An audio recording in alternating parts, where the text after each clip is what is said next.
मानव सभ्यता के लिए अंतरिक्ष हमेशा से ही जिज्ञासा और रहस्य से भरा हुआ रहा है। मंगल ग्रह को लेकर वैज्ञानिक दशकों से शोध कर रहे हैं, क्योंकि यह पृथ्वी के सबसे नजदीकी ग्रहों में से एक है और यहां जीवन की संभावनाएं खोजी जा रही हैं। हाल ही में नासा और अन्य स्पेस एजेंसियों के नए शोधों से संकेत मिले हैं कि मंगल की सतह के नीचे पानी मौजूद हो सकता है। यह खोज न केवल खगोलविदों बल्कि अंतरिक्ष अन्वेषण की दिशा में काम कर रहे वैज्ञानिकों के लिए भी एक क्रांतिकारी उपलब्धि मानी जा रही है। मंगल पर पानी के प्रमाण कैसे मिले? मंगल पर पानी की संभावनाओं को लेकर कई वर्षों से रिसर्च की जा रही थी, लेकिन हाल ही में किए गए अध्ययन और स्पेस प्रोब्स द्वारा भेजे गए डेटा ने इसे और मजबूत किया है।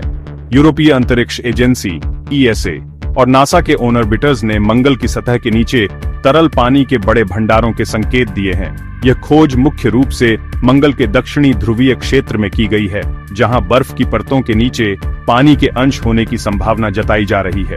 वैज्ञानिकों ने विशेष रडार तकनीकों का उपयोग करके मंगल की सतह के नीचे मौजूद संरचनाओं का अध्ययन किया और पाया कि कुछ क्षेत्रों में पानी मौजूद हो सकता है। इस खोज का वैज्ञानिक महत्व, अगर मंगल पर वास्तव में तरल पानी पाया जाता है तो यह खोज अंतरिक्ष में जीवन की संभावनाओं के लिए एक बहुत बड़ी उपलब्धि होगी। वैज्ञानिक मानते हैं कि पानी जीवन का सबसे महत्वपूर्ण घटक है और यदि मंगल पर पानी लंबे समय तक मौजूद रहा है तो यह संभव है कि वहां किसी न किसी रूप में सूक्ष्म जीवों का अस्तित्व रहा हो। इसके अलावा भविष्य में जब मानव मिशन मंगल पर भेजे जाएंगे तो वहां पर मौजूद पानी पीने के लिए और रॉकेट फ्यूल बनाने के लिए इस्तेमाल किया जा सकता है। इससे मंगल पर मानव बस्तियां बसाने की योजनाओं को भी मजबूती मिलेगी। मंगल पर पानी की खोज से भविष्य में क्या बदलाव होंगे? मंगल पर पानी मिलने की संभावना से कई वैज्ञानिक मिशनों की दिशा तय होगी। SpaceX, नासा और अन्य स्पेस एजेंसियां पहले ही मंगल पर मानव मिशन भेजने की योजना बना रही हैं। यदि वहां पानी की पुष्टि होती है तो भविष्य में मंगल को एक संभावित मानव कॉलोनी के रूप में विकसित करने की योजनाओं को और अधिक मजबूती मिलेगी। पानी से हाइड्रोजन और ऑक्सीजन अलग करके रॉकेट फ्यूल बनाया जा सकता है, जिससे मंगल से पृथ्वी पर वापसी के मिशन आसान हो सकते हैं। क्या यह खोज मंगल पर जीवन के संकेत देती है? हालांकि वैज्ञानिकों ने अभी तक मंगल पर जीवों के स्पष्ट प्रमाण नहीं पाए हैं, लेकिन पानी की मौजूदगी से यह संभावना बढ़ जाती है कि वहां किसी समय पर माइक्रोबियल लाइफ हो सकती थी। पृथ्वी पर भी हमने ऐसे स्थानों पर जीवन पाया है जहां अत्यधिक ठंड, गर्मी या रेडिएशन होता है। इसीलिए वैज्ञानिक मंगल पर जीवन के संकेतों की खोज में और गहराई से अनुसंधान कर रहे हैं। मंगल के कुछ नमूनों को पृथ्वी पर लाने की योजना भी बनाई जा रही है ताकि उनकी गहन जांच की जा सके। मंगल पर पानी के संकेतों की खोज विज्ञान की दुनिया में एक महत्वपूर्ण मील का पत्थर है। यह खोज न केवल हमें ब्रह्मांड में जीवन की संभावनाओं को समझने में मदद करेगी, बल्कि भविष्य में मानव सभ्यता के लिए नए रास्ते भी खोलेगी। अब यह देखना दिलचस्प होगा कि आने वाले वर्षों में इस दिशा में और क्या महत्वपूर्ण खोजें होती हैं और कैसे यह खोज हमारे अंतरिक्ष अभियानों को।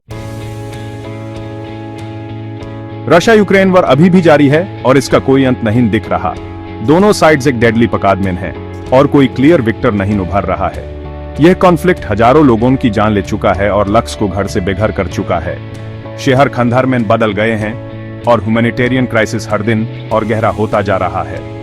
रशिया ने ईस्टर्न और नॉर्दर्न यूक्रेन में अपने अटैक्स तेज कर दिए हैं। खरकीव, डोनेट्स्क, सुमी और जापोरिज्जिया जैसे की सिटीज लगातार बॉम्बार्डमेंट का शिकार हो रहे हैं। सिविलियन इंफ्रास्ट्रक्चर को निशाना बनाया जा रहा है, जिसके वजह से बड़ी संख्या में लोग परेशान हैं। लगातार शेलिंग और मिसाइल स्ट्राइक्स ने लोगों को डर और अनिश्चितता में डाल दिया है। इन सब के बावजूद यूक्रेनियन फोर्सेस ने रिमार्केबल रेजिलियंस दिखाया है। वो रशियन एडवांस को रोकने में और कुछ एरियाज में उन्हें पीछे धकेलने में भी कामयाब रहे हैं। यूक्रेनियन लोगों ने मुश्किल परिस्थितियों में एक्स्ट्रॉर्डिनरी करेज और डिटर्मिनेशन दिखाया है, लेकिन सिचुएशन अभी भी सीरियस है और कॉन्फ्लिक्ट का नतीजा अभी भी अनिश्चित है। इंटरनेशनल कम्युनिटी ने रशिया की अग्रेशन की निंदा की है और उस पर सख्त सैंक्शंस लगे हैं, लेकिन अब तक ये मेजर्स पुतिन की वॉर मशीन को रोकने में नाकाम रहे हैं। इस वॉर ने ग्लोबल ऑर्डर की कमजोरियों को एक्सपोज किया है और एक बड़े कॉन्फ्लिक्ट का दर बढ़ाया है। इस कार्नेज के बीच कुछ होप की किरणें भी हैं। रिसेंट प्रिजनर एक्सचेंजेस ने दोनों तरफ के पकड़े गए सोल्जर्स की फैमिलीज को राहत दी है। सैकड़ों सोल्जर्स अपने फैमिलीज से मिल पाए हैं, जो इस बारबैरिटी के बीच ह्यूमैनिटी का एक अनोखा पल है। ये एक्सचेंजेस पॉजिटिव होने के बावजूद इस सेंसलेस वॉर की ह्यूमन कॉस्ट को दर्शाता है।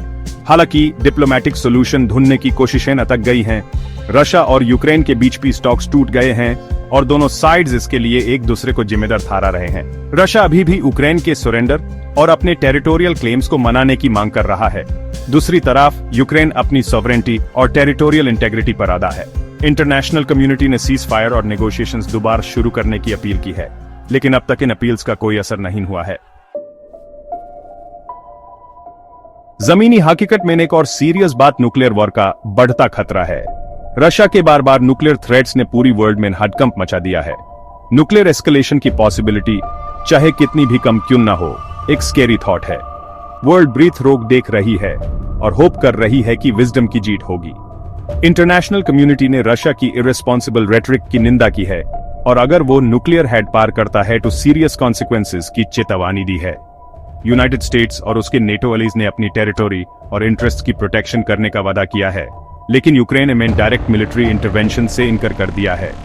सिचुएशन टेंस बनी हुई है और मिसकैलकुलेशन या अनइंटेंडेड एस्केलेशन के खतरे को नजरअंदाज नहीं किया जा सकता। रशिया यूक्रेन वॉर के वर्ल्ड पर गहरा असर पड़ा है। इस कॉन्फ्लिक्ट ने ग्लोबल सप्लाई चेन्स को डिसरप्ट कर दिया है, जिसके कारण एनर्जी और फूड प्राइसेस स्काई छू रहे हैं। इस वॉर ने एग्जिस्टिंग जियोपॉलिटिकल टेंशंस को और बढ़ा दिया है और एक नई आर्म्स रेस को हवा दी है। वर्ल्ड अब एक और खतरनाक और अनिश्चित जगह बन गई है। भविष्य चाहे कितना भी डार्क क्यों ना हो, पीस की होप को खत्म नहीं होना चाहिए। इंटरनेशनल कम्युनिटी को डिप्लोमेटिक सोल्यूशन के लिए सभी रास्ते ढूंढने चाहिए। इस वॉर की ह्यूमन कॉस्ट पहले ही बहुत ज्यादा है।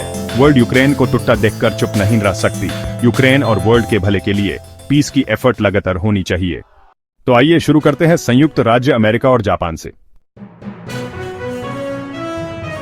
फिलीपींस, जापान और संयुक्त राज्य अमेरिका ने फिलीपींस के विशेष आर्थिक क्षेत्र में एक संयुक्त समुद्री सैन्य अभ्यास का आयोजन किया। चीन ने म्यांमार में आए विनाशकारी भूकंप के पीड़ितों के लिए 100 मिलियन युआन की आपातकालीन सहायता देने का वादा किया है। रूस के राष्ट्रपति व्लादिमीर पुतिन ने रूस यूक्रेन युद्ध के शांतिपूर्ण समाधान का आह्वान किया है। चैप्टर 4 भारत। प्रधानमंत्री नरेंद्र मोदी ने म्यांमार और थाईलैंड में आए भूकंपों के बाद गहरी चिंता व्यक्त की है। Chapter 5 Japan. जापान ने फिलीपींस और अमेरिका के साथ मिलकर दक्षिण चीन सागर में संयुक्त सैन्य अभ्यास किया। Chapter 6 Germany. जर्मनी की सरकार ने नवीकरणीय ऊर्जा स्रोतों में निवेश बढ़ाने की घोषणा की है। Chapter 7 United kingdom. ब्रिटेन में स्वास्थ्य सेवाओं में सुधार के लिए सरकार ने नए बजट का अनावरण किया है। Chapter 8 France. फ्रांस की राजधानी पेरिस में आज एक अंतर्राष्ट्रीय कला प्रदर्शनी का उद्घाटन हुआ। Chapter 9 Brazil. ब्राजील में अमेजन वर्षावन की सुरक्षा के लिए सरकार ने नई नीतियों की घोषणा की है। कनाडा की अर्थव्यवस्था में पिछले दशक में 44% की वृद्धि दर्ज की गई है। इटली की अर्थव्यवस्था में भी पिछले 10 वर्षों में 39% की वृद्धि देखी गई है। ऑस्ट्रेलिया ने हाल ही में मानव रहित हवाई वाहनों का उपयोग करके चीनी नौसैनिक अभ्यासों की निगरानी की है। दक्षिण कोरिया वर्तमान में विश्व की 12वीं सबसे बड़ी अर्थव्यवस्था है। तुर्की की अर्थव्यवस्था में हाल के वर्षों में महत्वपूर्ण विकास हुआ है। जर्मनी की अर्थव्यवस्था में पिछले दशक में 44% की वृद्धि हुई है।